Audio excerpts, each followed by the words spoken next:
cirúrgico e preciso. Com a palavra, vereadora Andressa Marques, em declaração de voto.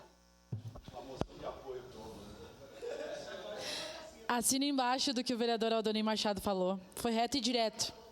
Acho que é importante nós termos consenso porque, infelizmente, como disseram vários vereadores aqui, a estrutura política do nosso país, como o Estado foi se conformando, dá espaço para a corrupção.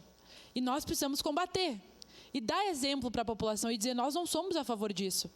Porque é perigoso, ao mesmo tempo que a gente diz que a corrupção faz parte da estruturação do Estado brasileiro e por isso nós precisamos combater, nós não podemos dizer que todos os políticos são iguais, porque senão daqui a pouco...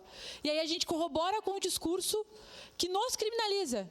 E aí a gente afasta as pessoas da política porque a gente diz, política é ruim, todo político é ruim, todo político é corrupto. E a verdade é que não é essa. Tem diferença... E a diferença, vereador Fantinel, na minha concepção é a seguinte, é diferente quando a pessoa sabe que a corrupção está acontecendo e ajuda a combater, ou quando a pessoa sabe e não faz nada. A grande diferença é essa. E aí o vereador Lucas falou aqui de CPI, e o vereador Rafael falou sobre o espetáculo que está sendo feito em relação às bets.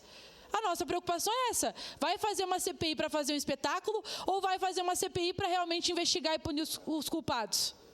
É essa a questão que nós precisamos falar para a população brasileira, que espera por informações sérias. Mas se nem nós confiamos na Câmara dos Deputados e no Senado, como que a população vai confiar?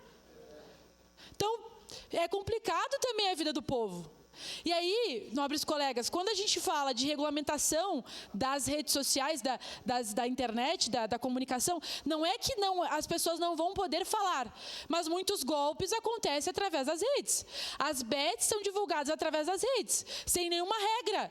Tudo tem regra na nossa sociedade, só as redes sociais que não. A pessoa pode falar o que quiser, fazer o que quiser, anunciar o que quiser, logrando milhares de pessoas. É sobre isso. Não é proibir, é regulamentar, é regrar, é diferente. Tudo tem que ter uma regra na vida.